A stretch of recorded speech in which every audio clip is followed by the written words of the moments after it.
UPPL राजखान्थि हान्जानि खामानि मावनायखौ मोजां मोननानै दिनै 500निबो बारा सुबुंफोरा UPPL दोलोआव हाबफैदों। खैराबारि ब्लक UPPL राजखान्थि हान्जाया बयाकाट BCDC मावखुलिनि फोथाराव दिनै जयनिं सेरेमनि हाबाफारि लादों। बे जयनिं सेरेमनि हाबाफारियावनो गासै 500निबो बारा गुबुन गुबुन दोलोनि मावथिफोरा दोलोखौ मोजां मोननानै दोलोआव हाबफैदों। बे हाबाफारियाव बाहागो लादों रायजो सभानि MP रोनगोरा नार्जारी, बिटिआरनि डेपुटी चिफ गबिन्द चन्द्र बसुमतारी, भेरगाव जिल्ला UPPL हान्जानि आफादगिरि निर्मल बर', गाहाय नेहाथारि एन्थनी बसुमतारी, भेरगाव जिल्ला UPPL राजखान्थि हान्जानि बारग' आफादगिरि नन्दराम बर' लोगोसे बाहागो लाबावो भेरगाव जिल्ला UPPL हान्जानि आइजो गांखंनि आफादगिरि आरो नेहाथारि बाहागो लायो। खैराबारि ब्लक UPPL राजखान्थि हान्जानि गंफ्रोमबो BCDCनि मासिगिरि आरो रायजो राजाफोरा बाहागो लायो। आनन्दित ইয়াৰ মানে বৃহৎ পৰিমাণৰ ৰাইজে উপস্থিত হৈছে। আজি এই অনুষ্ঠানৰ জৰিয়তে আমাৰ বৃহত্তৰ ভেৰগাঁও জিলা অন্তৰ্গত বহুত ৰাইজে ইয়াৰ যোগদান কৰা হৈছে। ইয়াৰ মানে 1000তকৈ বেছি ৰাইজে ইয়াত আহি পেলাই বিভিন্ন দলৰ কৰ্মীসকলে ইয়াত আহি পেলাই যোগদান কৰিছে।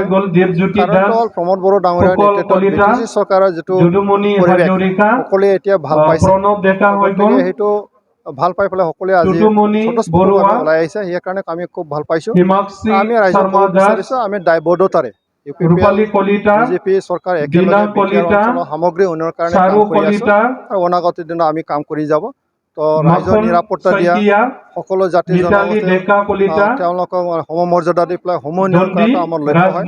তো গতিকে আগন্তুক দিনত আমি ভাল এটা শাসনৰ দ্বাৰা সকলো অঞ্চলৰ উন্নয়নৰ দায়িত্ব লৈ পেলাই আমি কামটো কৰি যাম। আজিৰ তাৰিখত আমি ক'ব পাৰোঁ অসম চৰকাৰৰ ডক্টৰ হিমন্ত বিশ্ব শৰ্মা ডাঙৰীয়াৰ নেতৃত্বত ভাইব্ৰেণ্টলি উন্নয়নৰ কাৰণে কাম কৰি আছে।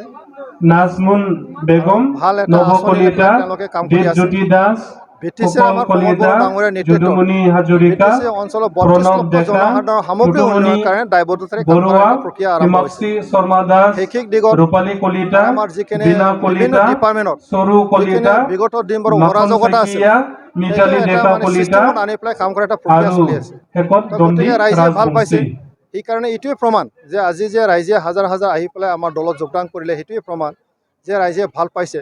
তো গতিকে আমি আশা কৰিম আমি সকলোকে ওয়েলকাম জনাইছো, আদৰণি জনাইছো, ধন্যবাদ জ্ঞাপন কৰিছো আপোনালোকে UPPL দলৰ নীতি। नोंथाङा सरखारि साख्रि नागिरदोंना? नोंथांनि थाखाय मोनसे गोजोनथाव खौरां। नोंथांनि थाखाय दं एडुकेट पइन्ट, जेराव नोंथाङा सोलोंथाइ लानायनि गेजेरजों सरखारि साख्रिनि गुबुन गुबुन रोखोमनि गोब्राब आनजादफोरखौ उथ्रिसारनो हागोन आरो गावनि आथिङाव गसंथानो हागोन। बे एडुकेट पइन्टआव नोंथांमोना SCC, bank PO, bank clerk, bank SO, UPC, FSC, defence, railway, state insurance, AAO, ADO एसिस्टेन्टजों लोगोसे स्टेट लेभेल जब आरो माखासे सरखारि साख्रिनि आनजादाव गोनांथि जानाय आयदाफोराव सोलोंथाइ लानो हागोन। मख'नो गोनांदि बे सोलोंसालियाव साख्रिनिल' नङा, बेयाव MBA आरो सैनिक स्कुल बायदियाव एडमिशननि थाखाय एन्ट्रेन्स होनो थाखायबो सोलोंथाइ लानो हागोन।